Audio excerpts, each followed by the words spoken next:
siècles. Dans le merveilleux nom de Jésus-Christ. Amen. Applaudissez pour le Seigneur.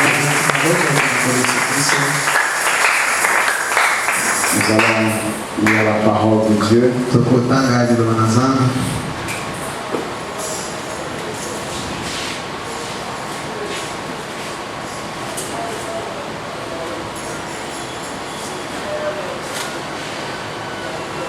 Prenons dans Acte 3, 18.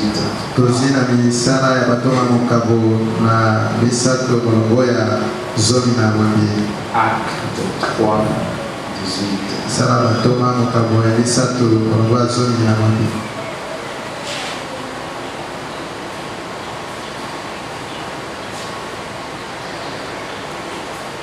La Bible dit,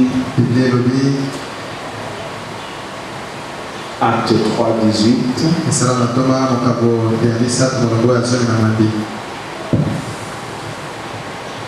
La Bible dit, bon, disons, montons jusqu'à 17, à partir du 17e. Acte 3, 17. Et maintenant, frères, je sais que vous avez agi par ignorance ainsi que vos chefs.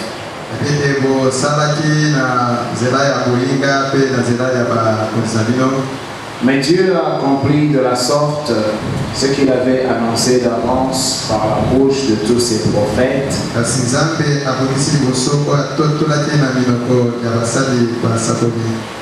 que son Christ devait souffrir. 19. Répondez-vous donc et convertissez-vous pour que vos péchés soient effacés, afin que des temps de rafraîchissement viennent de la part du Seigneur,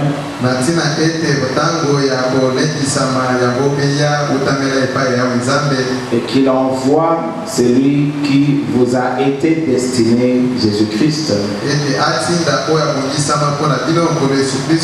que le ciel doit garder jusqu'au temps du rétablissement de toutes choses,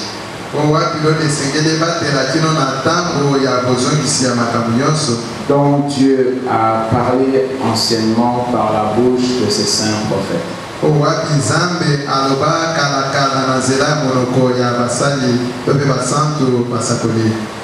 Prions le Seigneur. Père, fais-nous grâce ce moment. Que le Saint-Esprit conduise toutes choses. Nous voulons tirer tout le bénéfice possible de cette parole. Cette parole nous a été envoyée pour nous guérir spirituellement, pour nous guérir aussi physiquement, pour nous amener dans le lieu céleste en Jésus-Christ, et nous donner aussi la foi de la saison. Le prophète dit que sans ta grâce, rien ne sera fait. Voilà pourquoi nous en appelons à ton amour en ce moment. Dans le nom de Jésus-Christ. Amen. Je vais vous mettre.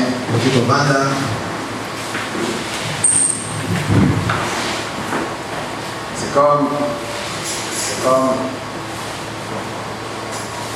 comme je l'avais dit.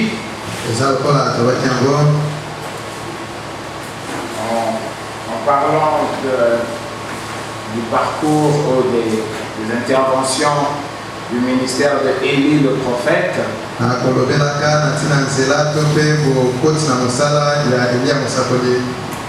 c'est comme on nous dit, nous devons avoir de l'intelligence pour comprendre les profondeurs de Dieu.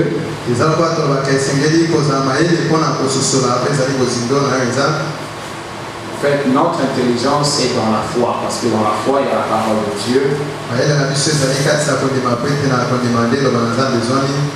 Et il nous faut absolument, de temps en temps, quand on nous enseigne, quand nous recronnons les oreilles, C'est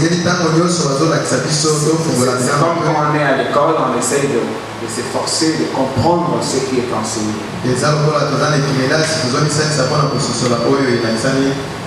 Parce qu'il faut toujours faire des recherches et comprendre la raison, les raisons de toutes ces choses qui sont. Vous savez, je pourrais peut-être vous surprendre, mais tout le monde connaît Diego Cao ici. Non, Diego Cao, je parle de l'explorateur. C'est l'histoire. Vous savez, Diego Cao, il ne venait pas au Congo. Il était en train de poursuivre, enfin de suivre la route vers les épices pour contourner l'Afrique qui allait vers l'Inde. Mais c'est accidentellement il est arrivé au Congo. C'est ça le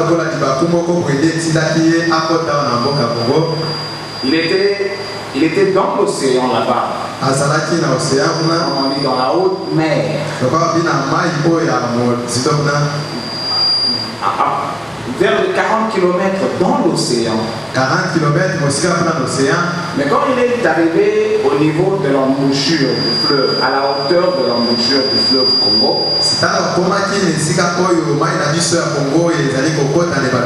il a constaté que l'eau de l'océan qui est naturellement bleue et tout ça, mais il trouve qu'il y a une eau qui a une autre couleur, quoi. Ouais, un peu couleur genre kaki et tout ça là, sombre. Quand il s'engage sur l'espace, Diego Cao s'arrête là. Parce qu'il voyageait avec des religieux, il voyageait aussi avec des savants et tout. Alors il a fait descendre, ils ont jeté l'encre. Et puis les géologues sont descendus. Parce que c'était un phénomène bizarre. À cette hauteur de l'océan, ils ne pouvaient pas avoir cette différence de couleur d'eau.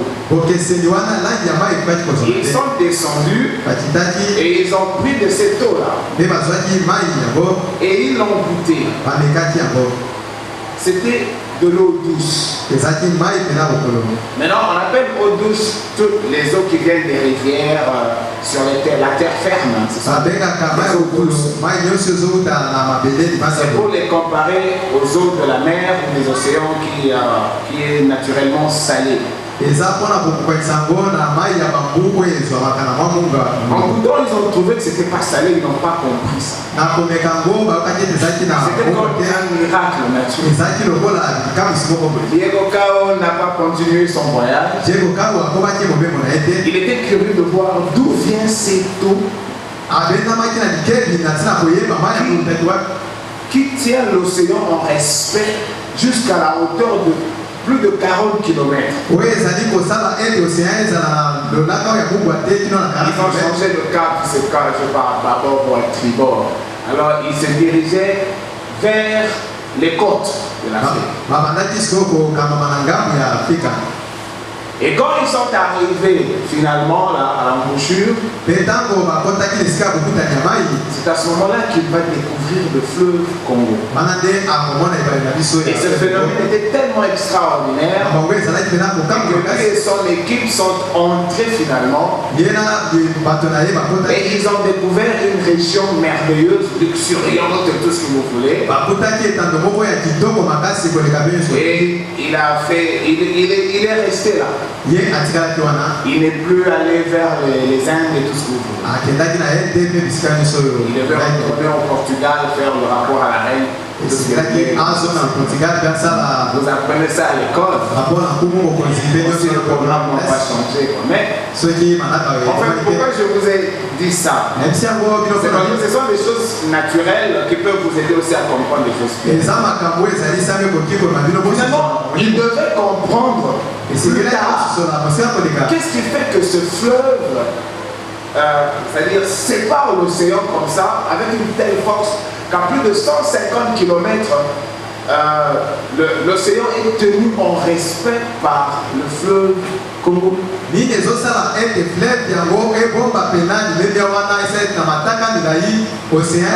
Dans toutes les embouchures des fleuves, fleuve Nil, Amazonie, tout ce que vous voulez, quand ça entre, ça se perd juste à peut-être moins d'un kilomètre, quoi. Ça se mélange, c'est avalé par la mer. Oui, il y a beaucoup d'animaux sur la main, il y a qui s'appellent ni d'Amazon, ce qui est mais le fleuve Congo, c'est un phénomène unique en son genre au monde.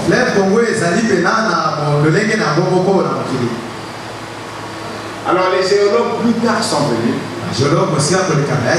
Et ils sont descendus, bon, comme les blancs sont toujours curieux. Ils ont fait des recherches. Donc ils devaient comprendre pourquoi ce fleuve sépare l'océan comme ça et le tient vraiment en respect de part et d'autre. Donc le fleuve Congo a plus de 150 km dans l'océan Atlantique. Il se mélange plus loin là-bas. Ils ont fait des recherches. Ils ont trouvé qu'à partir de Kinshasa ici, vers des fois il y a une pente depuis là-bas jusque pratiquement à Matadi. Il y a une pente qui tire jusque là-bas, qui fait que dans la dernière, comment dire, le petit dernier point là qui pense vers l'océan, il y a ce qu'on appelle en dessous des eaux un canyon. C'est une sorte de crévasse en forme de fée de plus de 1000 km dans l'océan. Ce qui fait que ce canyon-là, avec la force de l'eau, du fleuve, qui est poussé par la pente de plus de 300 km ici. Alors ce canyon avale l'eau, attire l'eau avec puissance. Et ce qui fait que l'océan Atlantique est tenu en respect à plus de 100 km dans l'océan. Diego Cao s'est arrêté et il a découvert le Congo et puis il est resté là. Parce que je voulais vous aider un peu à comprendre pourquoi nous essayons d'étudier le parcours du ministère d'Élie. Quand finalement les géologues ont trouvé la raison de cela, eh bien, le grand mystère était élucidé.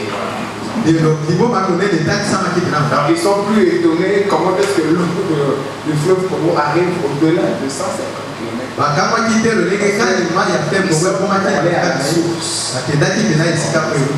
Alors je voulais que cette anecdote puisse vous aider peut-être à comprendre pourquoi nous voulons vraiment reculer pour comprendre ce ministère important d'Élie.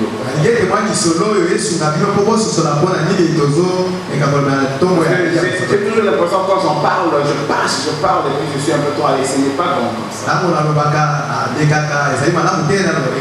Parce que c'est un ministère super important d'ailleurs,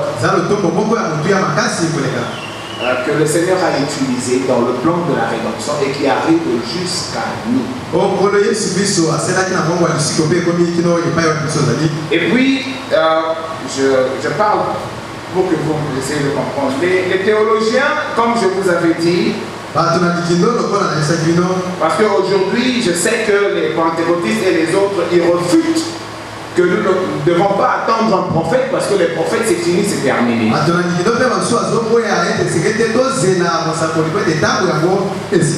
Pour moi, étudier ça ensemble, c'est aussi vous permettre d'avoir des éléments comment argumenter quand à la cité vous essayez de partager avec les autres.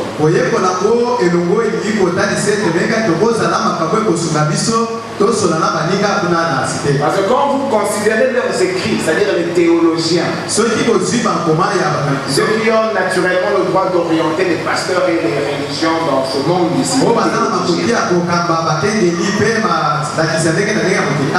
dans leurs écrits, ils sont d'accord que l'esprit d'Élie doit venir encore une fois à la fin. Alors, quand ils comprennent que l'esprit d'Élie doit encore une fois venir, ils ne font pas assez de recherche. Ou peut-être comme c'est aussi les manières de Dieu, ils ne sont pas suffisamment inspirés pour comprendre ces méandres prophétiques,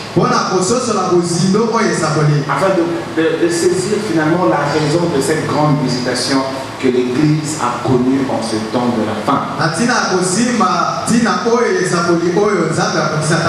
que d'une manière ou d'une autre, William Marion Branham a eu un ministère formidable comme on dit. C'est un ministère qui a impressionné le monde ecclésiastique. Parce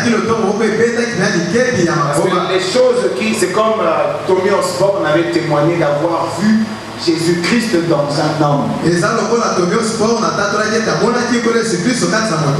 j'essaie souvent de vous dire, si vous avez le YouTube, vous pouvez trouver tous ces Billy Graham et tout ce monde-là, Oral Robert, parler du ministère de William Branham.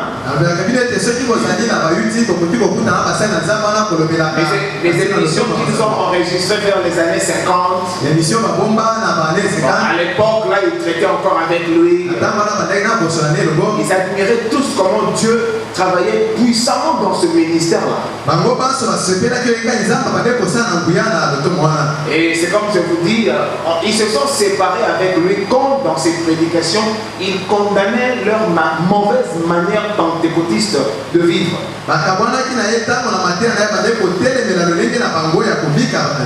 Alors comme lui aussi était un peu solitaire, ils ont carrément fermé les portes.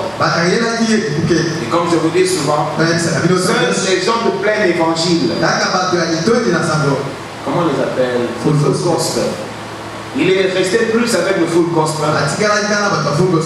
Et beaucoup de nos prédications que nous avons, William Branham les a prêchées dans les chapitres de réunion de full gospel.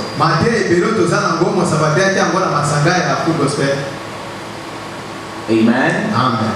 Je me rappelle même avoir suivi Bénin, parce qu'il semble encore être en forme, celui-là.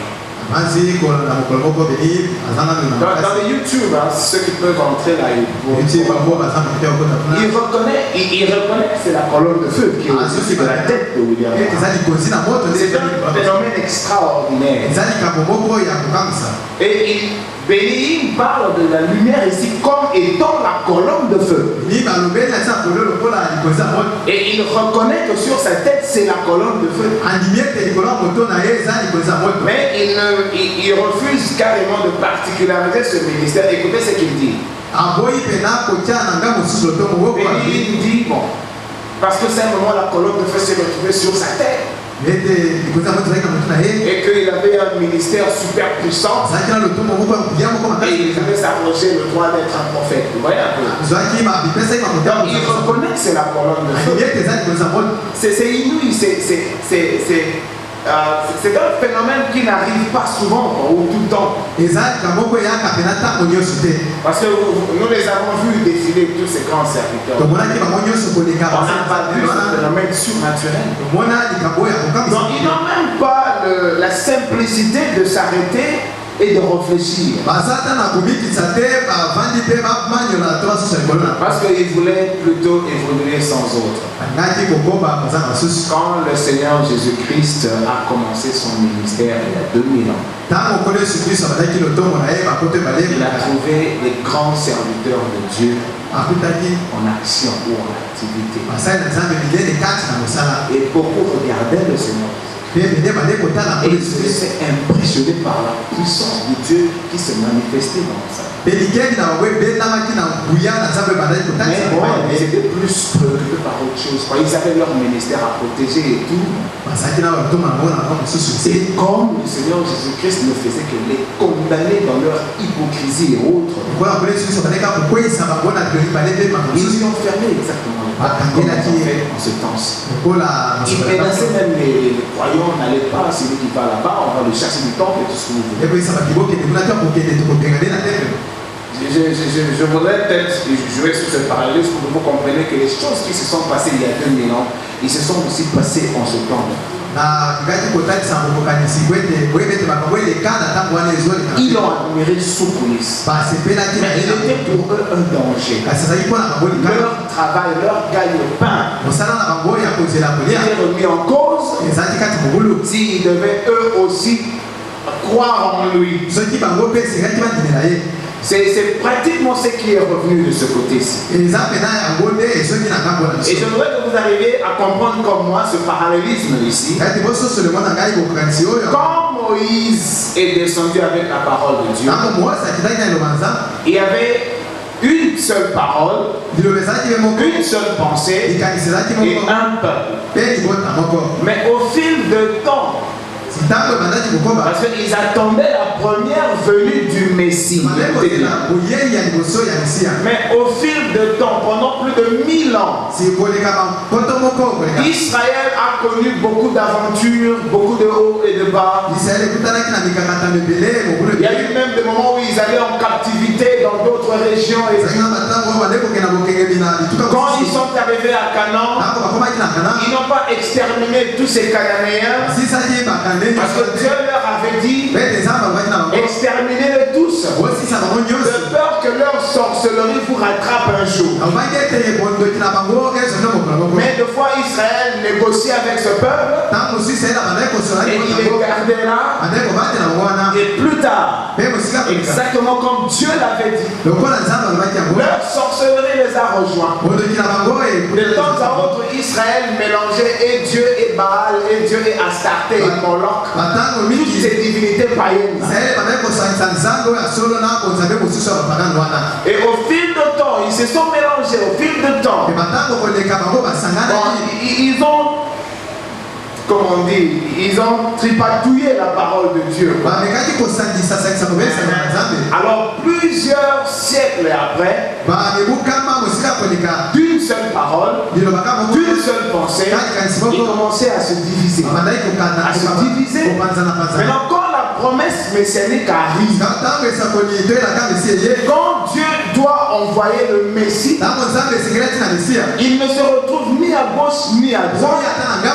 Parce qu'il y a autant de différentes pensées. Écoutez, c'est important.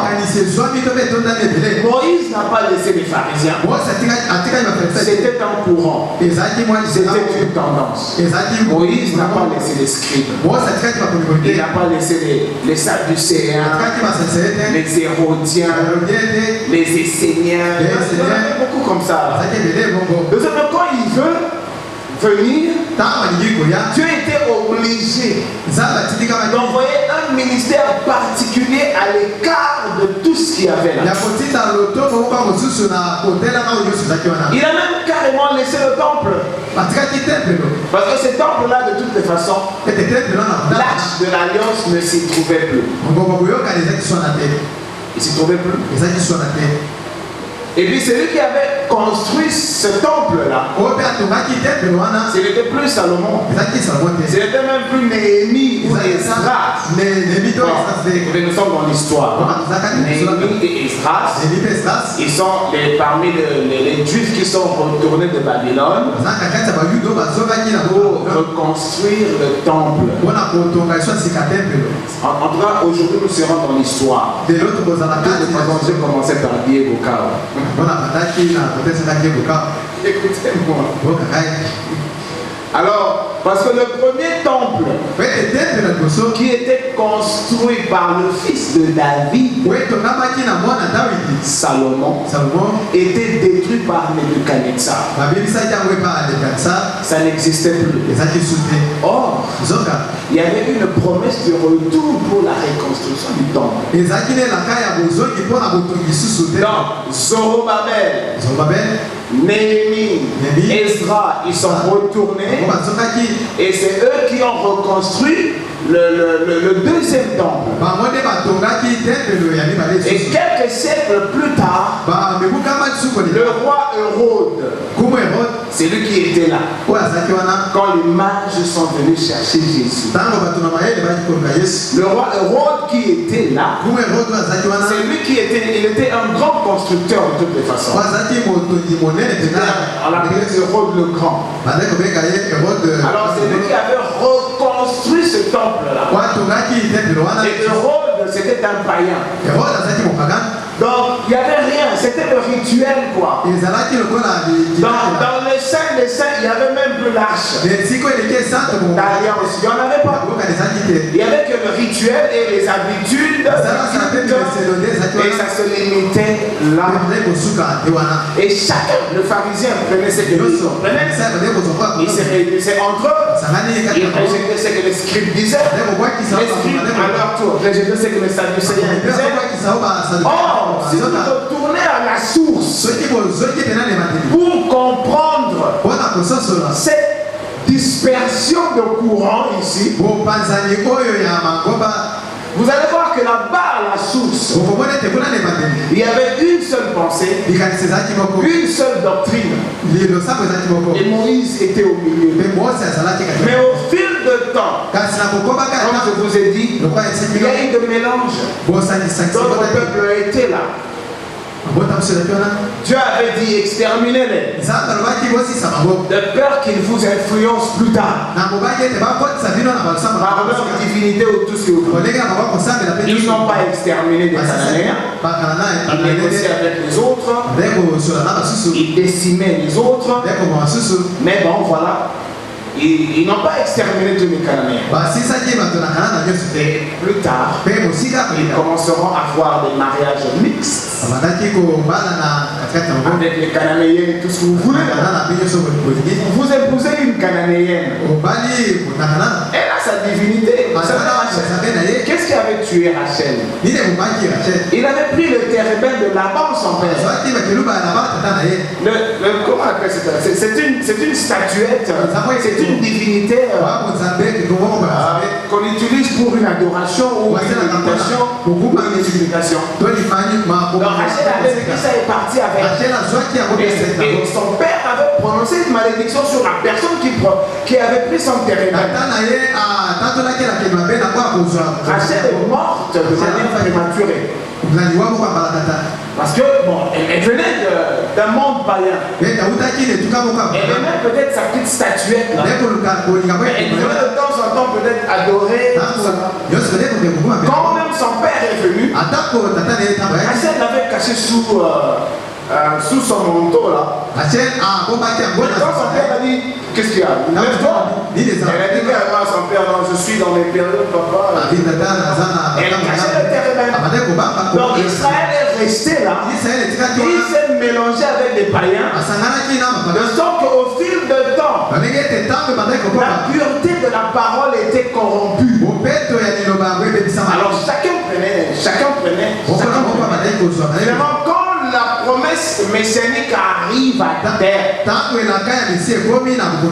y a autant de courants, il y a autant d'églises. Mais au commencement, il n'en était pas ainsi. Alors comme Dieu veut descendre, le prophète dit, il envoie un prophète. Maintenant, je pense le dimanche, je vous avais quand même brossé un peu les caractéristiques de ce ministère d'Élie. C'est un ministère qui vient quand l'apostasie c'est-à-dire les mauvaises doctrines ont gagné du terrain. Écoutez-moi, nous sommes à l'école. Quand la déviation dans la doctrine a tellement influencé la communauté des enfants de Dieu. Je vous avais parlé de Akab et de Jézabel. Oh, il faut m'écouter, il y a à boire et à manger ici. Écoutez. Alors, qu'est-ce que Dieu fait? Il envoie un Jean-Baptiste. Jean-Baptiste, c'était un individu qui, dans sa vie, devait subir la même influence de cet esprit qui avait agi plusieurs siècles avant dans le premier prophète appelé Élie de Tishbit. Vous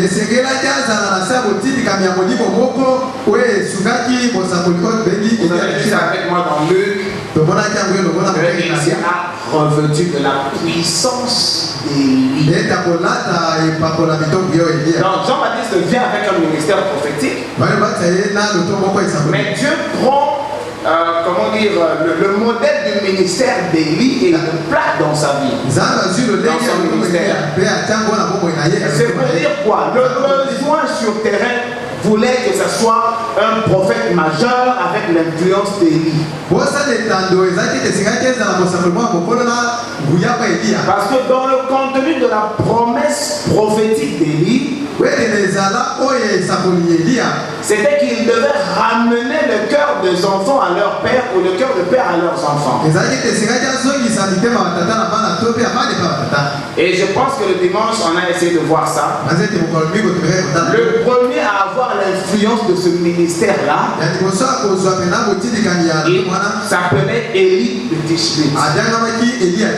Et son rôle était de détruire les hôtels de ces religions qui venaient d'ailleurs, de rétablir l'autel, c'est-à-dire de ramener la vraie parole et de replacer la véritable adoration de l'Éternel. Et si nous retournons même de ce temps-là d'Akab, je vous ai dit le dimanche que Akab était un des descendants de ces rois d'Israël.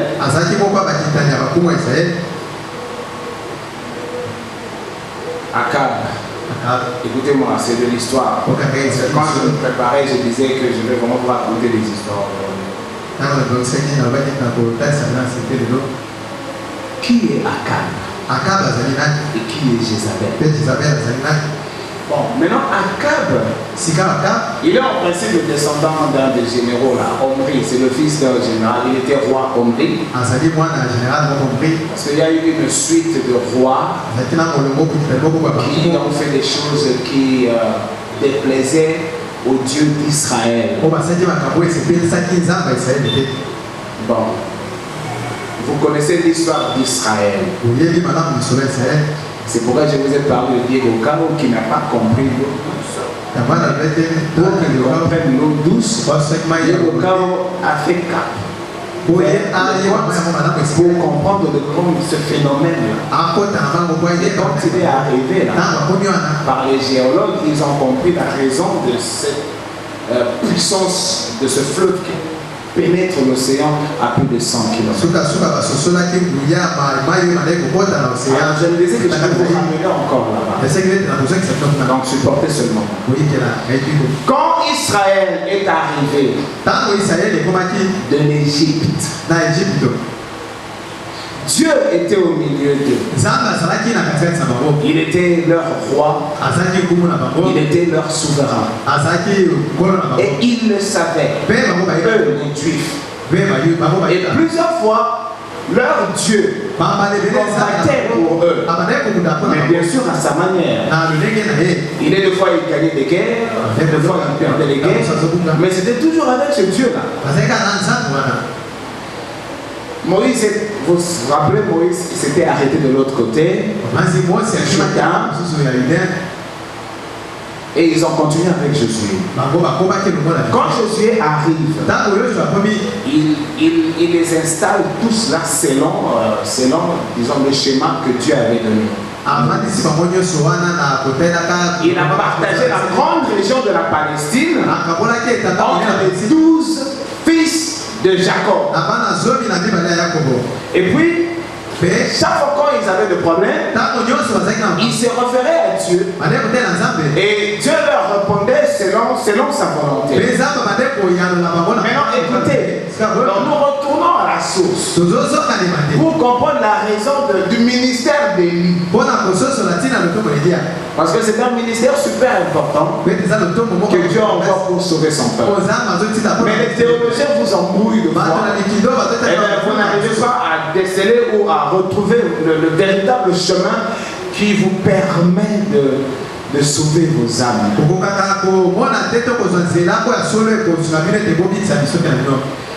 Je suis fait partage, c'est bon. Josué n'est qu'un homme. Lui aussi à son tour devait mourir. C'était Moïse, le grand leader. Après là, Josué est resté avec eux. Il traverse le Jourdain.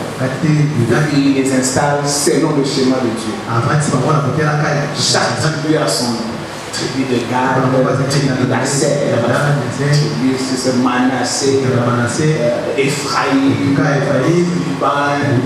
Issachar, Juda, tout ce que vous voulez. Mais il est un homme et il est mort.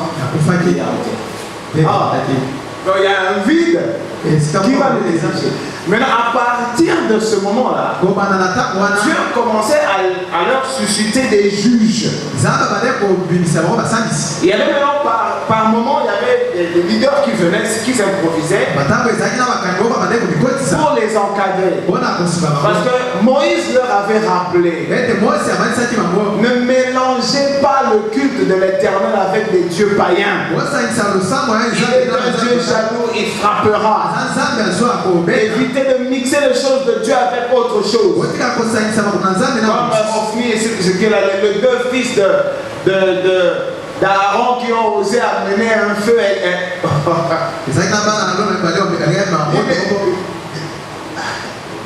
Ils ne pensaient pas aider Dieu. Ayant l'habitude de nous humilier, que l'on voit rien, que l'on ne comprenne pas, mais soyons toujours humbles et considérons la parole de Dieu. Dire que Seigneur, je voudrais comprendre, conduis-moi. Il ne faut jamais réfléchir à sa place parce que Dieu réfléchit toujours. Et le programme du monde, ça lui appartient. Il n'est jamais distrait comme on peut penser de foi. Comme je vous ai dit aussi le dimanche, je me disais: oh Seigneur, je pense que je n'ai pas choqué les gens. Quand je vous dis qu'il y a certains parmi nous qui semblerait, il semble que les Éphésiens 4 sont moins sérieux. Et eux, ils vont écouter William Branham là-bas. Ils écoutent seulement William. Ils écoutent les bandes. Et ils payent leur dîme. C'est de la religion. Vous réfléchissez à la place de Dieu. Parce que la Bible dit Dieu envoie les Éphésiens 4. Bon, il y a une sorcellerie qui circule. Il y a une magie qui circule. Qui vous dit que non, venez alors écouter William Branham. William Branham est mort. Bon, je sais que les gens n'aiment pas qu'on dise ça. Il est mort et il est enterré. William Branham a fait son temps. Il a emmagasiné la nourriture. Et il a parlé des Éphésiens 4. Et c'est en principe par les Éphésiens 4 que l'épouse se forme aujourd'hui. Mais vous voulez tendance et puis non, on va là-bas. Mais alors il faut aller voir. C'est une Méline Mélo après tout. Donc il ne faut pas penser à la place des Éphésiens. Pourquoi je vous dis ça? Israël était en difficulté. Comme naturellement, il n'avait pas éliminé tous ces peuples-là, au fil de temps, il commençait à aimer ceci, à aimer cela. Vous vous rappelez Jacob, Sichem, qui était le fils du roi de cette région-là, comme par hasard il a vu Dina. Dina était la fille de Jacob. Mais Sichem, qui était un garçon païen, il a aimé. Vous savez, ces choses-là sont des fois drôles, quoi. Mais Dieu n'a jamais voulu de mélange. Et ce mélange est naturel. Mais cela corrompait la pureté maintenant de la parole de Dieu. Parce que comme je vous ai dit, Rachel, qui va amener son terrain, pensant que ça va la protéger, mais elle est l'épouse de Jacob. Vous voyez? Et puis, si vous êtes peut-être informés, c'est étrange que les Juifs ou les Israélites tantôt priaient le Dieu de leurs ancêtres. Bon, parce que c'est pas toujours quand vous invoquez que Dieu vous répond. Ça n'a pas commencé aujourd'hui. Il arrive de fois, Dieu ferme les écluses, il ne répond pas. Mais l'homme peut avancer. Alors généralement, on a tendance à nous débrouiller nous-mêmes. Surtout nous, les chrétiens d'aujourd'hui, il nous est interdit de nous débrouiller nous-mêmes. Nous devons plutôt rester là, lutter et chercher ce qu'est la volonté de Dieu pour notre vie. Souvent nous ne faisons pas nos décisions, nous allons nous débrouiller nous-mêmes. Et nous tombons dans des pièges. Eh bien, ils se sont mélangés au fil du temps. Alors, puisque la loi disait quand vous me mélangez, moi je frappe. Dieu le frappait. De temps en temps, il envoyait un juge. Donc, il y avait Moïse. Après Moïse, c'était Josué. Maintenant, après Josué, c'était des périodes où les juges venaient. Généralement, Israël connaissait des difficultés. Et quelques 40 ans après, Dieu va susciter un Jephthé. Jephthé apparaît, il combat les ennemis d'Israël, il les repousse, il ramène la paix, il impose le culte de l'Éternel. Et quelques 10 ans après, ils vont encore chuter. Et pendant au moins 4 siècles, selon les périodes, Dieu leur envoyait des juges. Comme Samson était aussi un juge. Dieu leur envoyait des juges. Comme Gédéon était un juge. D'ailleurs, Gédéon, il était là. Israël connaissait une misère parce que les Madianites les terrassaient. La puissance de Dieu ne s'exprimait plus. Parce que d'ailleurs dans la maison même là, de Gédéon, il y avait une statue, une grande statue là, de Dieu Baal, qui à cause de la puissance, en fait de la présence de Dieu, il s'est retrouvé tête face, enfin à même le sol là. Gédéon était là. Il était selon la Bible en train de travailler, de récupérer les récoltes de son père pour les mettre à l'abri des Madians. Parce que les Madians descendaient et ils récupéraient les récoltes, Israël souffrait. Et c'était pas fort pour combattre parce que Dieu n'était plus avec eux. Alors, selon son temps, Dieu a rencontré, comment on dit, Gédéon. Et il lui a parlé. Il dit vas-y, va avec la force que tu as, va pour délivrer Israël. Et c'est comme ça que Dieu faisait de temps en temps. Gédéon va apparaître, Israël va repousser les Madianites. Mais quand Gédéon disparaît, l'apostasie le suit encore. C'est une expérience vraiment compliquée quoi, avec jusqu'à ce que le dernier des juges, c'était le sacrificateur Élie. Alors lui était bon. Mais maintenant, ses fils qui devaient succéder à lui, ils n'étaient pas sérieux. Qu'est-ce que Dieu a fait? Il a convaincu le cœur de Anne, la femme d'Elkana. Je vous avais dit ça.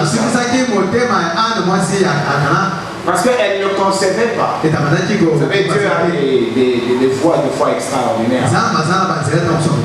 Dieu savait qu'il allait utiliser le fils de cette femme-là. Mais pour convaincre le cœur de cette femme de lui céder l'enfant, alors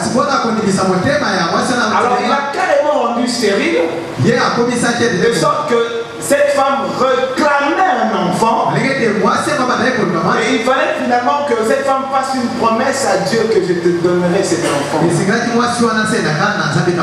ce qui fait qu'il a amené Samuel chez le juge sacrificateur Élie. Et Samuel a pratiquement grandi là. Il était tout petit. Or, Dieu préparait Samuel pour remplacer Élie. Alors ça, c'est maintenant les méthodes de Dieu, comprenez-moi. C'est comme si on ne saisit pas, parce que généralement, nous sommes toujours distraits. Et c'est cette distraction qui nous cause souvent beaucoup d'ennuis. Et oh, que le Seigneur ait pitié de son Église. Israël a tout le temps été distrait. Finalement, Samuel grandit. Élie est éliminé. Vous connaissez, on n'avait pas le dimanche ici. Samuel prend sa place. Donc Samuel est littéralement le dernier juge. Donc, depuis Moïse, comprenez-moi, il y a eu Josué. Après Josué, c'est une série de juges, des individus courageux que Dieu suscitait pour libérer Israël, alors que dans leur distraction, ils entraient dans des souffrances selon que la parole de Dieu leur avertissait. Enfin, leur donnait comme avertissement, dès que vous déclinez un peu, moi je frappe. Et Dieu frappait toujours par ce même peuple que eux avaient refusé de décimer quand ils sont arrivés à Canaan. Tantôt c'est les Philistins qui les ont pris. Tantôt c'est les Madanites, tantôt c'est les Moabites, tout ce que vous voulez. Parce qu'ils étaient tout le temps distraits. Maintenant Samuel, lui aussi à son tour, il était bon, vous connaissez Samuel. Mais quand lui aussi vieillit, les enfants de Samuel étaient typiquement comme ceux d'Élie, 40 ans plus tôt. Alors Israël en avait eu marre. Ils ont dit non, là nous ne savons vraiment pas où nous allons. Bon, ils ont quitté l'Égypte. Ils sont arrivés à Canaan. Bon, le projet de leur vie ne dépendait pas d'eux. Mais comme généralement nous pensons que nos vies nous appartiennent. Nous nous faisons nous-mêmes nos propres. Nous devenons nous-mêmes des dieux pour nous-mêmes. Nous fermons la porte au Saint-Esprit, de fois consciemment ou même inconsciemment. Comme Israël. Pour eux, Canaan était à eux. Pour eux, leur existence leur appartenait. Donc ils devaient maintenant s'organiser. Parce que les méthodes de Dieu n'avaient pas de précision ou de netteté. Tantôt vous priez, il vous répond. Tantôt vous priez, il vous répond pas. Les choses vont de mal en pire. Vous ne vous retrouvez pas. Et finalement, vous vendez le drap de laisse, vous allez tricher à gauche, tricher à droite. Dieu comprendra, il ne comprendra jamais. Prenez Israël comme modèle. Vous allez alors peut-être vous ordonner pour marcher avec le Dieu en qui vous croyez. Sinon, alors, vous aurez beaucoup de difficultés. Écoutez. Ah non, Samuel, non. Nous, on doit nous organiser. Le texte disait que c'est Dieu qui est votre roi. Ils avaient l'arche de l'alliance. Ils avaient l'Urim Tumim. Ils invoquaient Dieu. Samuel allait, Dieu répondait et tout ça. Mais qu'est-ce qui se passe? Ah non, Samuel, non. Nous devons nous organiser. Comment comme les païens? Trouvez-nous un roi, nous ne voulons plus être dans l'incertitude. Et comme généralement les hommes toujours à côté. Ils ne l'ont pas fait selon la parole de Dieu. Parce que s'il devait ne fût qu'avoir un roi, il fallait que ce roi-là soit selon les Écritures. Parce que selon la parole, parce que la parole c'est le grand programme de Dieu. Selon la parole de Dieu, le sceptre, par rapport à la prophétie du prophète Jacob, parce que Jacob a eu la succession de ce sceptre-là par Isaac. Isaac, il a eu par Abraham. Et Abraham, comme nous l'avons vu, remontait de très loin. Depuis Genèse 3, jusque par le prophète Noé, qui a béni Sem, l'un de ses 3 fils, et c'est par Sem que Abraham est venu.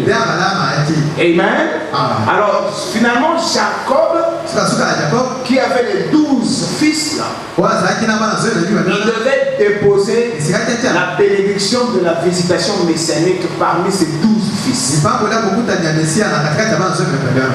l'a fait facilement parce qu'il n'avait qu'Isaac. Isaac aussi l'a fait facilement parce qu'il n'avait que Jacob. Dieu a écarté Ismaël. C'était pas selon la parole. Ismaël est parti avec Abraham. Donc quand maintenant Jacob vient à Isaac, il vient avec Ésaü. Mais Dieu dit, je n'ai rien à voir avec Ésaü. Moi c'est Jacob. Maintenant par Jacob, Dieu lui donne 12 fils. C'est que Isaac a eu d'Abraham. Et c'est que Jacob a eu d'Isaac. Il fallait qu'il le dépose. La promesse qu'il contenait les éléments de la venue du Messie. Vous connaissez l'histoire, on a vu ça. Quand Jacob voulait venir, Jacob regarde. Ruben était le premier fils. Mais Ruben n'était pas sérieux. Il a suivi le lit de son père. Parce que Ruben a osé coucher avec une des concubines de son père Jacob. On a vu ça avec vous. Jacob l'a éliminé. Après lui, je pense que c'est Siméon qui est arrivé et Lévi.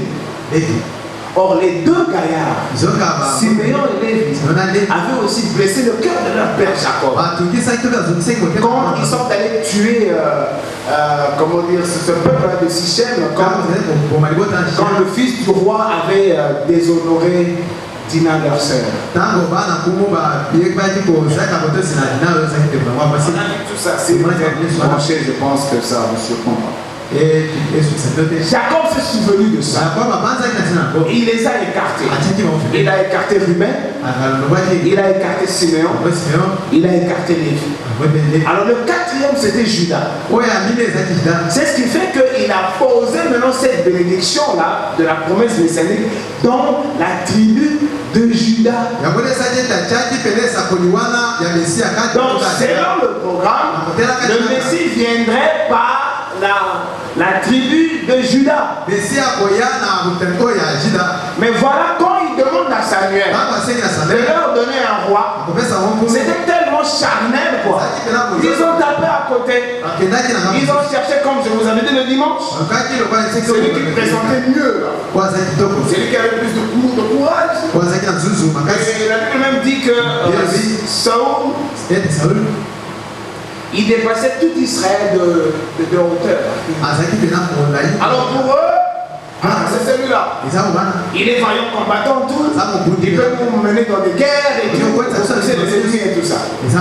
Ça, c'est la pensée humaine. Dieu n'était pas devenu distrait. C'est pour dire que Dieu pouvait encore leur susciter un autre juge en son temps.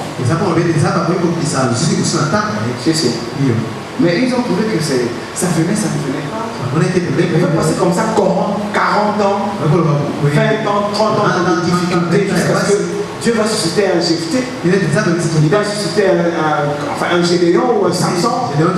Ils n'étaient pas très sûrs. Bon, qu'est-ce que vous voulez? Quand vous n'êtes pas concentré dans le Seigneur, vous ne serez toujours jamais très sûr de votre Dieu.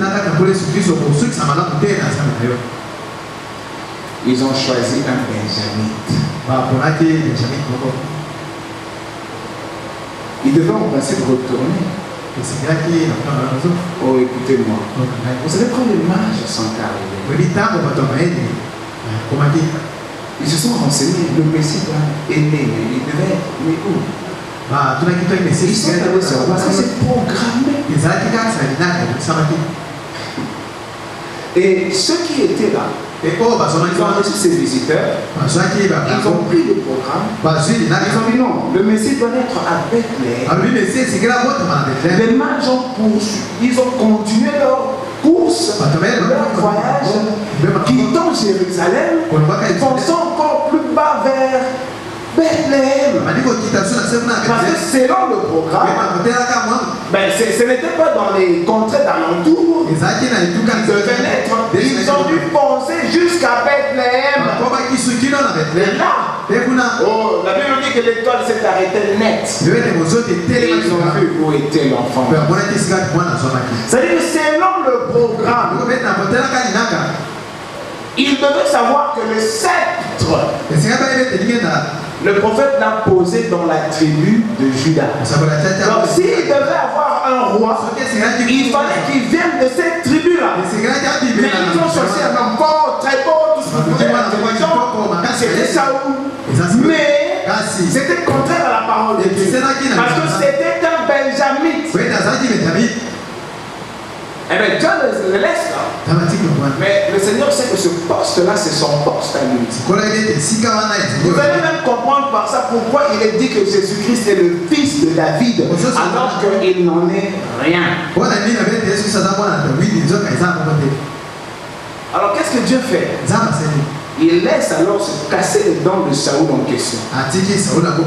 Il n'avait même pas terminé sa royauté. Il est allé gaffe après gaffe jusqu'à ce que Dieu le rejette. Parce qu'après tout, Dieu ne pouvait pas, parce que selon le programme, si ça, il devait y avoir un roi, c'est le Juda, c'est la tribu de Juda. Jusqu'à ce que je pense dimanche, je vous avais dit ça. Dieu a dit à Samuel, descends jusqu'au royaume du sud là. Non, allez jusque dans la tribu de Juda vers Bethléem là. Bethléem, c'est une des régions de Juda. Il verra dans la maison d'un certain Isaïe, là il a un fils. Et c'est ce fils là que tu pourras oindre comme toi. Et sa royauté était encore en cours. Et je vous avais aussi dit le dimanche comment est-ce que quand Samuel arrive, comme un homme, il cherche le plus fort des enfants. Celui qui est plus âgé, plus expérimenté. Jusqu'à ce qu'il a fini tous les 7 fils d'Isaïe. Et il n'avait même aucune idée que David pouvait être le choisi de Dieu. Dieu lui dit tous les 7 personnes. Il dit mais finalement personne. Parce que lui-même le papa dit bon je ne sais pas mais il y a un tout petit là. Il est frère, je ne pense pas que ce soit lui. Et on l'a conduit là-bas. Et Dieu lui dit c'est celui-ci. Il était de la tribu de Juda. Et David, ce n'est pas les hommes qui l'ont choisi. C'est Dieu lui-même. Il n'était pas de tribu d'Asser, de Manassé ou d'Issachar. Tous fils de Jacob, tous petits-fils d'Isaac, tous petits-fils d'Abraham. Mais Dieu avait choisi Juda. Voilà pourquoi David, il était venu selon Dieu. Et vous allez le comprendre que David est pratiquement l'unique roi qui a bénéficié d'une royauté parfaite en Israël. Avant lui, Saül avait gaffé. Et après lui, il y a eu une succession de gaffes jusqu'à ce qu'Israël n'a pas tenu. Remarquez, David était le seul, bon, malgré ses petites erreurs, mais qui a gardé la pureté de l'adoration du culte de l'Éternel, le seul roi. Et il était tellement choisi que toutes les régions que Dieu avait données c'est-à-dire à Israël, c'était lui seul qui avait conquis ces régions. Donc, la partie de la Palestine donnée comme héritage à Abraham, c'est seulement avec le roi David. Parce que Saül était en difficulté. Mais David était le seul roi qui n'a pas corrompu la religion et qui a su maîtriser toute la grande région donnée comme en héritage à Israël. Parce que juste après lui, c'est Salomon, son fils qui vient. Mais Salomon a dévié à la fin de sa vie. Alors qu'il avait bien commencé. Mais il s'est amouraché avec les Sidoniens, avec les Égyptiens, avec toutes les filles. Oh là là, Salomon, je ne sais pas ce qui est passé par sa tête. Il avait 700 concubines et 300 épouses, si vous voulez. Qu'est-ce qui se passe là? Alors parmi celles-là, il y avait d'autres qui venaient d'autres contrées avec d'autres divinités. Maintenant Salomon, pour plaire à ces femmes-là, il a réalisé des hôtels pour ces divinités païennes. Parce que ces femmes-là devaient aussi adorer. Et la présence de ces prêtres-là, ça a corrompu Israël, de sorte que Dieu était obligé de dire à Salomon qu'il l'a lâché. Mais comme il avait promis à son père qu'il ne lui fera rien de mal, c'est sa suite qui va souffrir. C'est pas quand finalement Salomon meurt, on a des désordres contre Israël. Donc en fait, Israël n'a connu que 3 rois. Saül, le Benjamite, Dieu l'a écarté. Dieu met finalement un Judas, Judéen, c'est David. Après David, Salomon son fils. Mais Salomon aussi, il n'était pas honnête.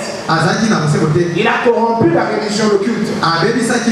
Ce qui fait que Roboam son fils, donc le petit-fils de David, qui devait succéder au trône, n'a pas su contenir tout Israël. Parce que Dieu avait dit que je vais alors scinder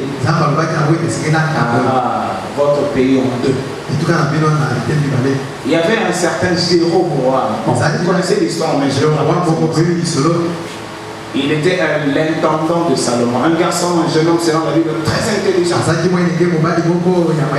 Mais Dieu lui envoie un prophète, un jour il se promenait. Il voit le prophète qui arrive, il prend un manteau neuf, son manteau neuf, il se déchire en 12 morceaux. Et le prophète prend 10 morceaux, il le jette. Il dit parce que c'est toi qui prendras la royauté après. La nouvelle est arrivée aux oreilles de Salomon que le prophète a oint ou a prophétisé sur Jéroboam, son intendant, comme quoi il allait hériter de lui trône. Comme ça se passe toujours, Salomon a cherché le problème avec Jéroboam. Jéroboam a fui. Il était en exil en Égypte. J'arrive à Élie, suivez-moi. Quand Salomon meurt, Roboam, le petit-fils de David, il est choisi pour succéder au trône de Salomon. Et il était de la tribu de Juda. Quand Jéroboam, l'ancien intendant de Salomon, son père, appris que Salomon était mort. Donc il est revenu naturellement. Il avait même oublié qu'il y avait une prophétie sur lui. Il est revenu selon pasteur. Bon, celui qui lui cherchait noise n'est plus bon. Mais maintenant, écoutez, Roboam est saisi par un esprit. Les anciens d'Israël le rencontrent. Je ne sais pas si c'est à Sichem ou quelque part. Il dit non, nous allons t'introniser droit parce que ton père vient de mourir et tout. Voilà, parce que Dieu a dit que c'est une monarchie davidique. Voilà. On lui donne le pouvoir. Les anciens maintenant négocient avec lui. Voilà, ton père nous a fait ceci. Il était un peu trop dur quand même. Il nous serrait un peu trop. Il y a eu des taxes, des corvées et tout. C'est difficile avec ça. Si tu peux nous alléger. On lui demande ça. Il renvoie les anciens. Ça, c'est la Bible. Enfin, vous devez lire la Bible. Qu'est-ce que Roboam fait? Il est déjà roi. Il appelle ses amis les jeunes gens. Il a écouté ses anciens. Ses amis disent rien. Au contraire, dès-lors que je n'ai que 5 doigts, il faudra que j'ajoute un 6e doigt pour vous faire sentir ce que mon père ne vous a pas fait sentir. Alors vous saurez qui je suis. Les anciens sont revenus pour entendre le roi leur dire écoutez, désormais on va faire ça, on va alléger. Non, non. Il dit je vous ferai d'ailleurs souffrir plus que mon père. C'est là la rupture. Les anciens d'Israël, ils ont dit qu'est-ce que nous on a encore avec David? Parce qu'ils étaient 12. Chaque ancien représentait une tribu. Les 10 tribus sont allées, ils ont dit non, alors tu ne régneras pas sur nous. Ils se sont rappelés de la prophétie sur Jéroboam. Ils ont pris Jéroboam qui était retourné seulement comme ça. Mais ils l'ont fait roi pour les 10 tribus. Et les 2 autres tribus sont restées au sud. Israël était divisé. Maintenant la tribu de Juda et une partie de tribu d'Ephraïm, eux ils ont constitué le reste qu'on appelait tribu de Juda vers le sud. Or David avait installé la capitale d'Israël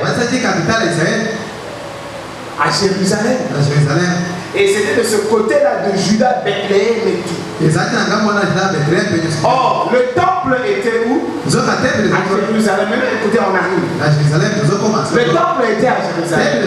Les 10 tribus, on les appelle le royaume du Nord. Parce que eux, ils sont restés vers le Nord. Selon la carte, bon, on n'avait pas la carte. Vers la Syrie, ils montaient vers la Turquie. Donc, vers le Nord.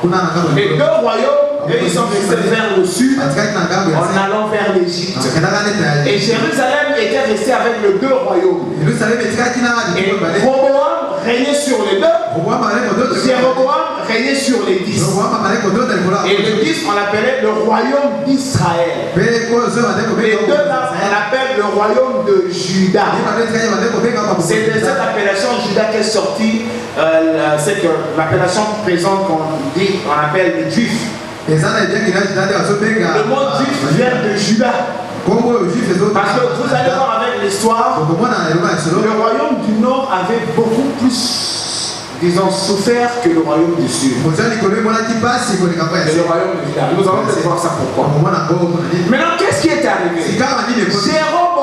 Jéroboam, avec les 10 tribus du Nord, il a eu des idées. Puisque les solennités, les fêtes de l'Éternel ne se passaient qu'au temple à Jérusalem. Mais il s'est dit non. Si le peuple descend chaque année là-bas, ça va me faire perdre en nombre, comment dire, mes citoyens ici. Parce que généralement, ils descendent tous à Jérusalem. Or, Jérusalem était maintenant dans le royaume de Juda, qui était géré par Roboam, l'adversaire de Jéroboam. Et la Bible dit que les 2 tribus, les 2 royaumes, le royaume du Nord nord, appelé le royaume d'Israël, avec le royaume du sud, appelé le royaume de Juda, ils ne s'entendaient pas. Et ils se faisaient régulièrement de guerre. Et de temps en temps, Dieu envoyait des prophètes qui pour leur dire: ne vous battez pas entre vous, vous êtes des frères. Écoutez, on va en arriver à Élie. Jéroboam, pour empêcher que, c'est-à-dire la population des 10 tribus là, descende à Jérusalem, de peur de perdre cette population-là, ils gardent leur pensée à Jérusalem qui appartenait à l'autre royaume. Alors il a dressé des hôtels là-bas pour empêcher la population de descendre. Oh là là, alors ça a entraîné d'autres divinités. Parce que la Bible dit que c'était des divinités païennes que Jéroboam avait proposées aux Israélites, leur disant: voilà votre Dieu. Vous voulez toujours aller à Jérusalem? C'est dans la Bible. Vous restez ici. Pendant les solennités pascales, nous allons les fêter ici. Alors il a érigé des hôtels dédiés à des divinités païennes. Là, c'est dans le royaume du Nord. Et après Jéroboam, Dieu a frappé tout ça, Jéhu est venu. Il y a eu une succession de rois. Et de temps en temps, il négociait toujours, il se mélangeait avec d'autres divinités. Jusqu'à ce que, je pense, le 6e roi, après Jéroboam, nous sommes dans le royaume du Nord. Arrive le roi Akab. Il a succédé à son père Omri, qui était aussi comme Jéroboam, des Gaph. La Bible dit: Omri est venu, Zimri est venu. Une succession de rois dans la Bible. Et tous allaient toujours vers les dieux païens. Et Dieu frappait toujours. Bon, c'est une longue histoire. Mais maintenant, écoutez, quand Akab arrive, maintenant la gaffe du roi Akab, c'est que lui, il est allé épouser une étrangère. Maintenant, Akab a épousé Jézabel. Dans la trahison au sommet de l'État. Il est allé prendre une Sidonienne, une fille de Sidon, dont le père était roi. Or, à l'époque, le roi était des grands prêtres. C'est eux qui protégeaient la religion. Le père de Jézabel était lui-même le grand prêtre. C'était un adorateur de la déesse Astarté. Et Jézabel, grandissant là-bas, était alors fanatique de ces dieux et déesses. Et puis, comme je vous ai dit, Jézabel avait les allures un peu masculines. Alors Jézabel a dominé le roi Akab. Jézabel a amené tous les prêtres sidoniens, il les a emmenés en Israël. Et si vous lisez vos Bibles, il est dit que Jézabel, par tactique, il éliminait les prêtres de l'Éternel. D'ailleurs, c'est là où vous vous rappellerez, Élie avait même fui. Élie avait dit à Dieu: ils ont tué tous tes serviteurs, je suis resté moi-même. C'était Jézabel. Et il y avait des hôtels de Dieu, Astarté, Baal, Moloch, Milcom, tout ce que vous voulez. Donc Israël était entré dans une apostasie totale qui n'avait jamais connu depuis Jéroboam. Je ne parle pas du royaume de Juda, ça c'est notre histoire. Parce que le prophète Élie, sa vie n'était, ses activités n'étaient pas dans le royaume de Juda, c'était dans le royaume du Nord, avec les 10 tribus. Et Dieu a suscité Élie, il a frappé de la sécheresse. Et 3 ans après, Dieu dit à Élie: retourne chez le roi et parle-lui encore. C'est à ce moment-là qu'Élie maintenant va venir. Entre-temps, il y avait que les prêtres, parce que Abiatar, je pense, en fait, il y a eu un serviteur du roi Akab, je crois Abiatar. Alors que Jézabel tuait systématiquement tous les prêtres, les serviteurs de l'Éternel, il avait protégé 100. Il avait protégé au moins une centaine. Mais les autres étaient tous mis à mort.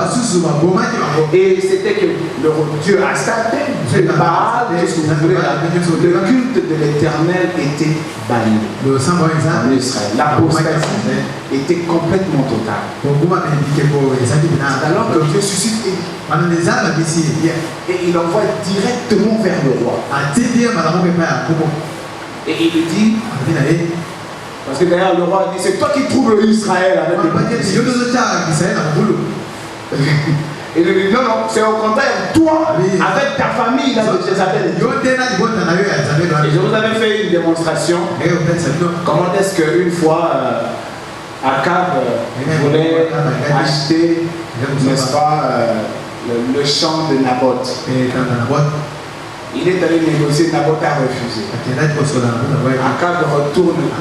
Vous avez dit quoi? Attends. Et il est allé lui négocier. Il a provoqué une situation qui a conduit la mort de Naboth.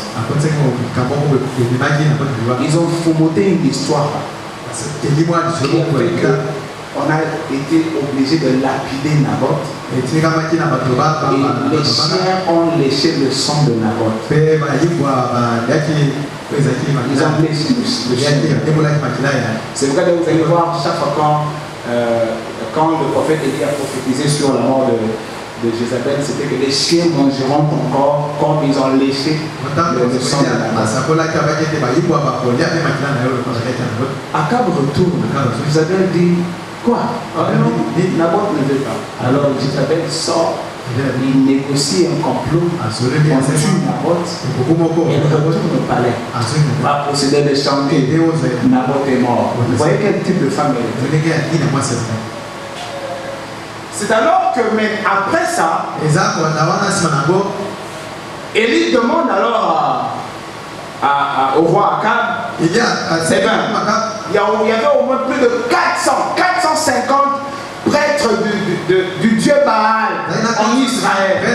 Il dit, bon, alors appelez vos 450 prophètes ou prêtres, moi aussi je viens, allons au mont Carmel. Vous allez voir pourquoi est-ce que Élie n'est pas allé à Jérusalem. Le royaume était divisé. Élie était du royaume du Nord. C'est pourquoi il a choisi cette montagne Carmel et il est allé là-bas. Alors, c'est d'accord, parce que ne vous en faites pas, le diable, il fait aussi ses tours de magie. Hein. Ah, ok, on va voir. Les 400 prophètes, ils ont accepté. Alors nous allons invoquer. Parce que Satan, Lucifer, c'est une puissance aussi. Ils sont arrivés là-bas. Maintenant, remarquez Élie. Il dit, bon, okay, puisque vous êtes nombreux, vous commencez. Et le peuple était là. Parce que voici qu'il y a un serviteur de l'Éternel qui défie la religion de la de Jézabel, l'épouse du roi. Et ils peuvent voir qui est effectivement Dieu. C'était une épreuve de force. Ils ont invoqué. Bon, si ces prêtres-là invoquaient, c'est parce qu'ils avaient confiance que leur Dieu leur donnait aussi des. Comment dire, opérer des miracles. Mais qu'est-ce que vous voulez? Si vous voyez les méthodes de Dieu, sûrement que l'ange était là, empêchant le diable d'avancer d'un seul pas. C'est pourquoi Élie se moquait d'eux. Parce que Élie, préalablement, avait négocié. C'est Dieu qui lui a dit de faire ça. Élie savait bien qu'il sera victorieux. Alors, le seul de Baal a invoqué. Ils ont invoqué ça. Parce qu'effectivement, quand les gens font de la magie, ils gagnent. Oh ben oui. Les sorciers, ils gagnent. Ils ont de la puissance aussi là-bas. Mais je suis sûr que là, à la montagne là, de Carmel, l'ange était là, empêchant le diable de percer. Parce qu'il pouvait percer. Mais comme il est tout faible devant Dieu, il comment dire, il dit, mais plus fort. Peut-être qu'il dort. Plus fort. Peut-être qu'il est en voyage. J'imagine le diable voulait vraiment descendre. Il avait peur. Parce que le Dieu d'Israël était présent. Est-ce qu'ils n'ont rien fait? Je peux. Mais voyez, Élie, ce qu'il a fait, on a vu ça le début. Il a d'abord rétabli l'autel. C'est-à-dire, il ramène d'abord la justice. Et il n'a pas pris 10 pierres. Il a pris 12 pierres. Représentant toutes les 12 tribus. Parce que il ne faut pas enlever un peu ici, enlever un peu. Pour vous faire une idée de Dieu. Le prophète dit, vous devrez avoir toute la parole. Là où la parole vous fait plaisir, amen. Là où la parole vous fait plaisir, amen. C'est pas que non, ça c'est trop fort, frère. C'est amen depuis Alpha et Oméga, depuis le A à Z. Là où il vous bénit, amen. Là où il vous pointe, amen. La parole, c'est quoi Élie a dit, hein? J'ai fait ça à ta parole. On peut lire ça, on a pas lu ça.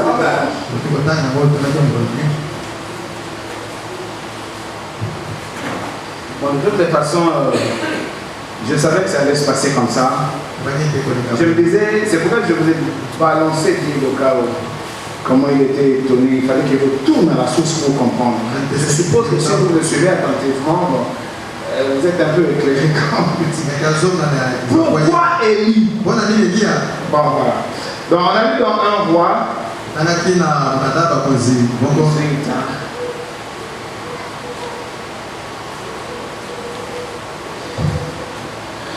Écoutez-moi, un roi. Ils vont prendre ça. Un roi 18. On a lu ça à partir, je pense, de 30, 18-30. N'est-ce pas? Et il dit alors à tous les peuples, approchez-vous de moi. Après que ceux de Baal aient fait leurs histoires sans succès, approchez-vous de moi maintenant. Tout le peuple s'approcha maintenant de lui. Et Élie rétablit l'autel de l'Éternel, écoutez, qui avait été renversé. Bon, maintenant, s'il vous plaît, nous avons lu dans Acte 3. Là, dans Acte 3, on parle, c'est Pierre qui parle aux Juifs qui viennent de rejeter Jésus-Christ. Nous sommes à l'école, écoutez-moi. Il s'étonne qu'il y a un boiteux de naissance qui a repris ses jambes. Alors Pierre leur dit non, ce n'est pas nous, c'est ce Jésus que vous venez de rejeter ici. C'est lui qui, selon la promesse, afin que ce boiteux retrouve ses jambes, ce n'est pas nous. La promesse était pour vous, mais vous l'avez rejeté. Alors ce Jésus doit encore être retenu au ciel. Repentez-vous, afin que Dieu vous donne un autre temps de visitation. Et comme ça, ce temps viendra. Mais en attendant, c'est Jésus doit encore être gardé au ciel jusqu'à ce que toute chose soit rétablie. Ça, il y a encore à boire et à manger là-dedans. Pourquoi Pierre, poussé par le Saint-Esprit, excusez-moi, je vais lire ça, pardonnez-moi.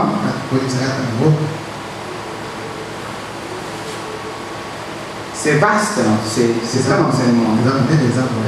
Pourquoi Pierre dans Acte 3, il dit ceci, Acte 3, 18.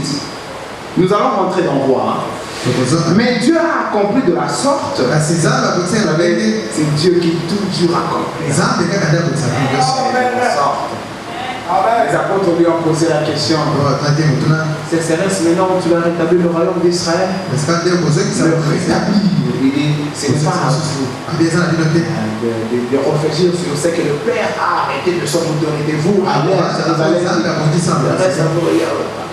C'est Dieu qui dirige toutes choses comme je vous avais dit. Mais Dieu a accompli de la sorte ce qu'il avait annoncé d'avance par la bouche de ses prophètes, que son Christ devait souffrir. Répentez-vous donc et convertissez-vous pour que vos péchés soient effacés, afin que des temps de rafraîchissement viennent de la part du Seigneur et qu'il envoie celui qui vous a été destiné. Jésus-Christ que vous avez cloué à la croix par Pilate. C'est Jésus-Christ que le ciel doit garder. Bon, ici chez vous, sûrement on a écrit recevoir. J'ai cherché dans d'autres, parce que j'ai toujours trouvé que ça c'était un peu compliqué. J'ai cherché dans d'autres, comment dire, traductions. Il est écrit là que le ciel doit garder. C'est ça qui veut dire se recevoir. Que le ciel doit garder jusqu'au temps du rétablissement de toutes choses. Écoutez, le Seigneur Jésus-Christ vient de monter. Il a dit, je reviens. Or, quand il revient, il ne reviendra plus pour Israël. Oh, supportez-moi. Écoutez, parce que j'étais en train de lire les théologiens, là où ils disent que l'Esprit de Dieu doit revenir. Mais ils disent qu'il va revenir en Israël. Non, non. Quand l'Esprit d'Élie est annoncé dans Malachie 4, ça parle effectivement de la seconde venue. Selon Ésaïe 61. Et écoutez, quand Jésus-Christ monte, il dit qu'il revient. Mais quand il revient, il ne revient pas pour Israël. Parce qu'Israël vient de le rejeter. Oh, vous vous rappelez quand on parlait de bras de Jacob croisés, Ephraïm et Manassé. Vous vous rappelez d'Ephraïm qui était l'aîné? Et Manassé, non, Ephraïm était le cadet. Je pense que Manassé était l'aîné. Manassé était l'aîné. C'est sûr. Mais le pouvoir était donné à Ephraïm. Manassé qui était le premier avait raté le pouvoir. Jacob a pris sa main, son bras droit, il a mis ça sur le cadet. Il a pris sa main gauche qui ne représente rien, il a mis ça sur Manassé. Vous savez, la Bible du début à la fin, c'est lié. Écoutez. Évidemment, je vous ramène dans ce phénomène de Jacob. Donc, si vous vous rappelez bien, les deux petits-fils de Jacob, les fils de Joseph, qu'il a eu en Égypte, représentaient Israël et les nations. Israël et les nations. Or, quand il a croisé les bras, il a plus béni le cadet que l'aîné. Et Jacob a dit à Joseph, ne t'inquiète pas. Lui aussi, c'est-à-dire l'aîné, il sera aussi grand. Mais son cadet sera plus grand que lui. Ça veut dire quoi? Quand l'aîné, c'est-à-dire Israël et nous. Parce que c'est Israël qui a connu Elohim avant nous. Il est l'aîné. Mais il a rejeté la visitation messianique. Maintenant, quand le Messie parle de sa seconde venue, il ne le dit pas par rapport à Israël. Parce que Israël l'a rejeté. Quand vous prenez le titre, vous le plaquez sur la vie de Joseph. Parce que Joseph est l'ombre même de Jésus-Christ. Oh là là, dans sa totalité. Joseph. Quand Joseph a retrouvé ses frères, c'est lui. Il est devenu plus puissant. Il est devenu puissant. Il est devenu pratiquement un roi. Quand même Jacob le retrouve, Joseph est déjà lié aux nations. Joseph a une femme égyptienne. Joseph a des enfants égyptiens. Donc Joseph, qui était de la pure race, par le rejet de ses frères. Bon, faudra-t-il que je m'arrête encore sur Joseph pour que vous compreniez le parallélisme entre Joseph et Christ. Vous allez comprendre ce que Acte 3 18 ici veut dire. Pourquoi Christ doit être gardé alors qu'il a dit que je reviens? Oh là là, on va voir ça. Pourquoi Christ est gardé alors qu'il a dit qu'il revient? Et quand il va revenir, il faut qu'il y ait d'abord rétablissement de toutes choses. Et vous voyez déjà l'esprit d'Élie être programmé pour une deuxième fois. Alors, comme je vous ai dit, l'esprit d'Élie est envoyé chaque fois quand l'apostasie entre parmi la famille de Dieu. Et il vient pour chaque fois rétablir l'autel. Or, ce phénomène a eu lieu dans la vie d'Élie le Tishbite sur le mont Carmel. Et il était en train de braver pratiquement l'apostasie qui avait abîmé l'esprit des Israélites. Il était en train de repousser les fausses doctrines qui influençaient la famille d'Israël. Maintenant, pour ramener Dieu, il fallait d'abord restituer la parole de Dieu. Il fallait d'abord rétablir la justice de Dieu. C'est pourquoi il a rétabli l'autel qui était renversé. Parce que Jézabel envoyait ses agents pour détruire tout ce qui représentait le culte à l'Éternel. Et Akab a réglé pendant 22 ans. Donc, elle avait tout le temps parce qu'elle était la femme du roi. Écoutez-moi. Donc ici, vous voyez le mot rétablissement. Dans Acte 3. Donc que le ciel doit garder jusqu'au temps du rétablissement. Bon, retournons dans un roi. Dans un roi. Donc 30, hein.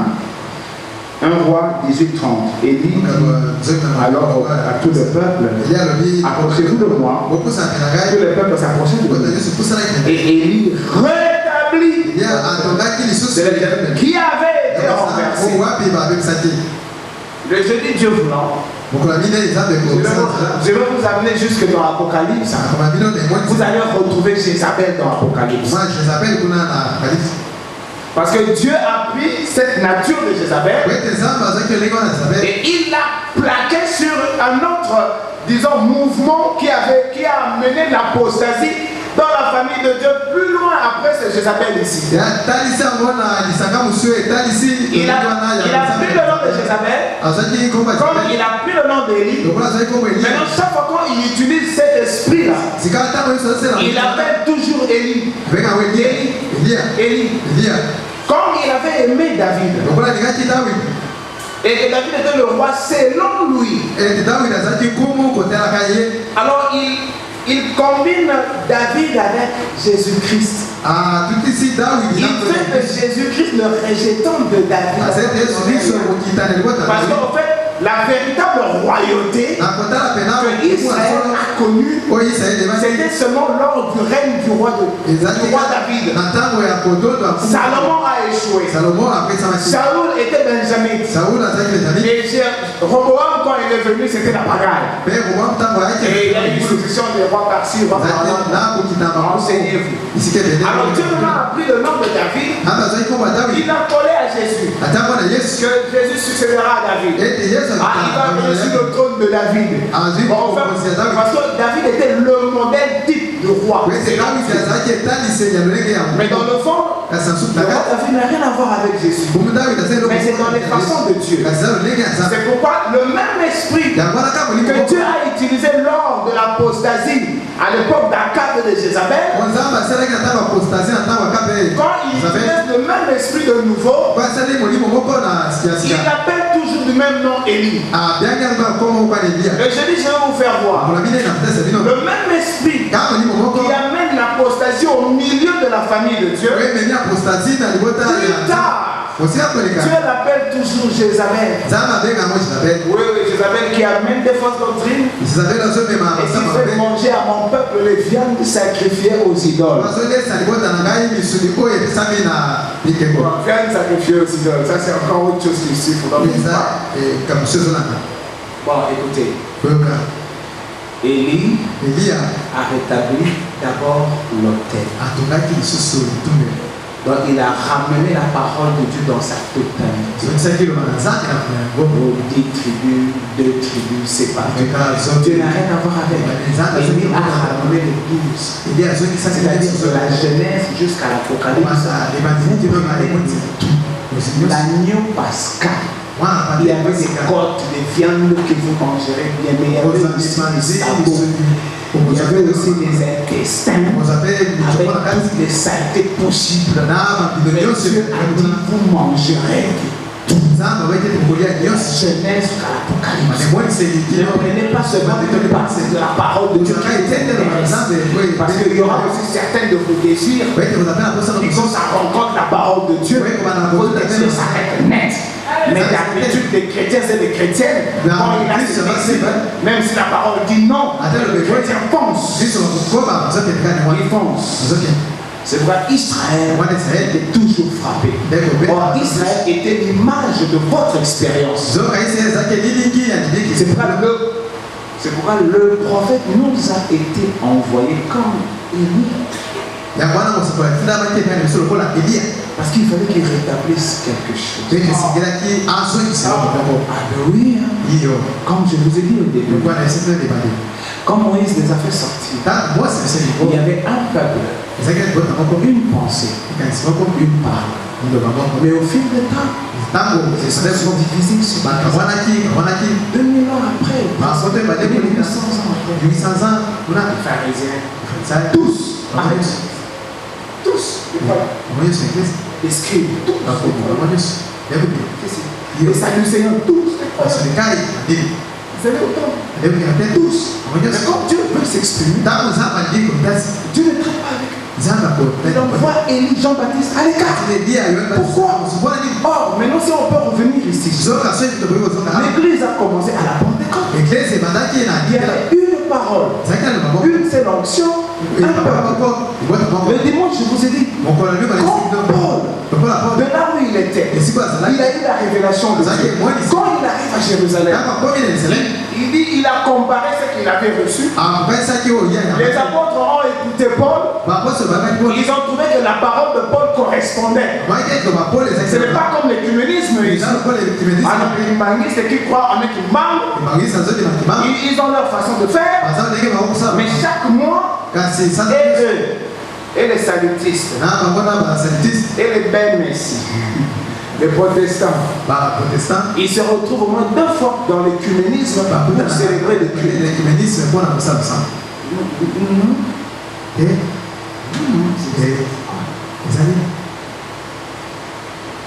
Le jeudi, Dieu vous démontrer que c'est faux. Sur base des Écritures. Ne peut pas être. Ou alors le Kimban va dire soit nous sommes en erreur, parce que les catholiques adorent Marie, les protestants ils n'adorent pas Marie. Ils ont leur but à eux. Nous les salutistes, ils baptisent même pas. C'est une armée. Je ne sais quoi. Mais ils se retrouvent toute la parole de Dieu. C'est tout mot, hein? Non. Non, vous prenez de A à Z et en harmonie. Bon, ok. Il y a rétabli toutes choses. Les hôtels, ça c'est d'abord de 1. Vous avez remarqué. Il prend son temps. Il veut remplir l'hôtel d'eau, bien sûr. Oh là là. Verset de l'eau. Ah non, c'est pas encore. Non. Allez encore chercher. Et vous allez voir, c'est comme s'il était un peu astucieux. Il était un peu malin. Parce qu'il sait que Dieu agit toujours selon son programme. Il attendait le moment où l'on présente l'offrande à Dieu vers le soir. C'était le plan de Dieu. Il a dit ça suffit. Et la Bible dit, vous allez voir. 36. Au moment de la présentation de l'offrande. Oui, il fallait que ce soit au soir. Alors Élie le prophète s'avança et dit, Éternel Dieu d'Abraham, d'Isaac et d'Israël, que l'on sache aujourd'hui que tu es Dieu en Israël, que ce n'est pas Baal, ce n'est pas Astarté, mais c'est toi, que je suis ton serviteur et que je fais toutes ces choses par ta parole. Réponds-moi, Éternel, réponds-moi, afin que ce peuple reconnaisse que c'est toi, Éternel, qui est Dieu. Maintenant, c'est là où la clé. Et que c'est toi qui ramène leur cœur. Donc c'est la première fois dans l'histoire d'Israël que Dieu envoie un ministère pour combattre l'apostasie, pour combattre l'hérésie, la fausse doctrine, et il ramène le cœur de ces enfants-là à leur père par la restauration de l'autel. Voilà. Il ramène leur cœur. Voilà pourquoi, plusieurs siècles après, quand la même situation arrive en Israël, Dieu envoie Jean-Baptiste. Mais pour que le ministère de Jean-Baptiste fonctionne, par rapport à l'apostasie qui frappait, parce que tout le monde croyait à sa façon, il y avait des divinités païennes mélangées dans Israël, le culte était devenu un rituel, le sens même de la spiritualité n'existait pas. Tout était mécanique. Quand Jésus-Christ est irrité, chaque rencontre, vous vous rappelez. Honte à vous, scribes ceci. Honte à vous, pharisiens. Hypocrite pharisien. Il ne faisait que le reprouver. Jésus-Christ n'était d'accord en rien avec eux, alors que c'était des serviteurs. Mais quand il vient, il commence à discerner. Jésus-Christ n'a fait que les condamner. C'est quand le prophète dit, Dieu a envoyé Jean. Mais la corruption était telle que il fallait que Jean soit revêtu de la même puissance que l'autre Élie le 18. Parce que sa mission était de ramener le cœur, le père, c'est-à-dire les anciens, aux enfants qui étaient là, afin que par cela ils puissent voir le Messie. Sinon, comme je vous avais dit, ils n'auront pas compris qu'un individu au milieu d'eux pouvait être lui, le Messie. C'est pour ceux qui ne l'ont pas reçu, ils l'ont regardé comme Galiléen, ils l'ont regardé comme fils d'un charpentier, comme le fils de Marie d'ailleurs, fils de Marie, il est de Nazareth. Il peut faire des miracles, tout ça, mais non, le Messie doit naître avec les hommes. Il devait être un homme. La Bible dit, il disait, N'est-ce pas le fils du charpentier? Parce que Jésus, le fils de Joseph. C'est lui dont nous connaissons le Père et la Mère. Comment ose-t-il dire qu'il est du fruit du ciel? Parce que c'était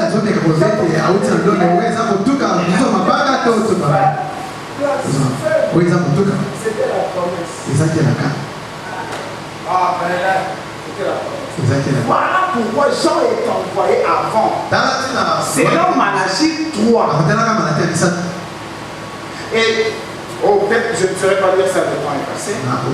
Vous allez voir que quand on parle de Jean-Baptiste, il est parlé de double mission. De ramener le cœur de père aux enfants et le cœur des enfants au père.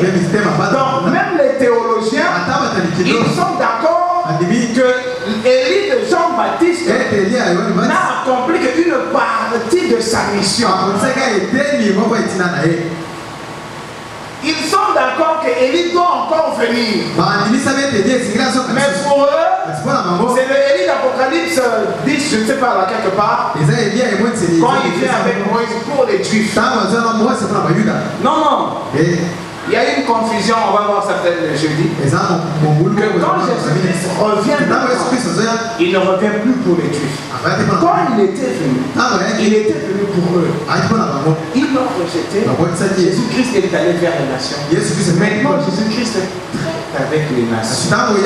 Et il n'a pas encore terminé avec les nations. Les bras croisés et faillis. Le cadet va entrer le premier. C'est pourquoi la promesse de l'enlèvement de l'épouse de Jésus-Christ ne comprend pas les Juifs, non. Ce sont les païens qui vont. La réconciliation avec les Juifs se fera pendant que l'épouse des nations est montée dans le monde. Nous sommes dans le programme de Dieu. Mon problème est que vous comprenez. Qu'est-ce que c'est que Élie vient faire? Parce que pour la première fois, on va voir ça le jeudi, que Élie en principe avait double mission. Dans la première était accompli lors de la première venue. Ils sont descendus de la montagne de transfiguration. Ils ont vu Jésus dans sa gloire, avec sa seconde venue. Alors quand il descendait, selon les Écritures, les apôtres se sont rappelés. Il parlait de la seconde venue, non pas de la première venue. Pourquoi les scribes disent-ils que Élie doit venir premièrement? Et cette question se rapportait à sa seconde venue.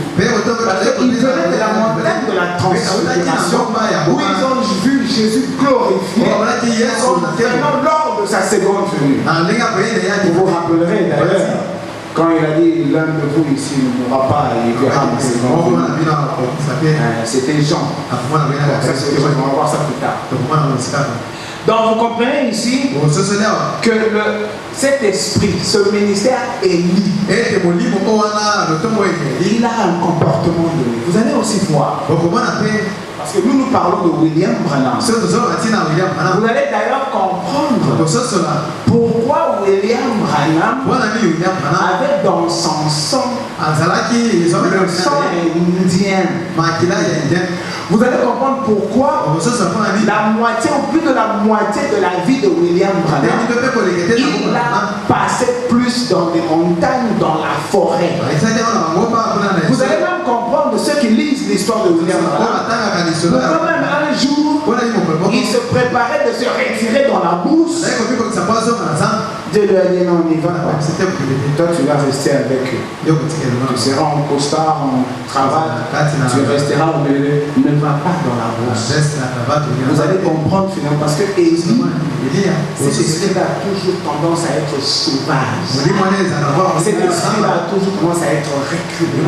C'est un esprit coriace qui n'a pas peur des grandes organisations. Vous allez même comprendre pourquoi William Branham, quoique rejeté, écoutez, dans toutes les prédications, il ne se fait que crier contre les églises. Dans toutes les prédications, il ne fait que crier contre la corruption. Il ne fait que crier contre toutes ces choses. Et on ne voulait plus de lui. Comment Bénin qui reconnaît que c'est la colonne de feu? C'est dans le YouTube. Bon, je sais pas, peut-être je vais aider certains qui savent manipuler ça. Il reconnaît que c'est la colonne de feu. Mais il ne veut pas croire qu'il y a une particularité dans la vie de cet homme pour que Dieu accepte qu'on le photographie avec la colonne. Béni, il croit que c'est la colonne. Mais il a-t-il vu même lui-même, il a vu la colonne de feu sur sa tête. Le Maurice Sorilo, vos grands pentecôtistes, ils parlent tous de Dieu.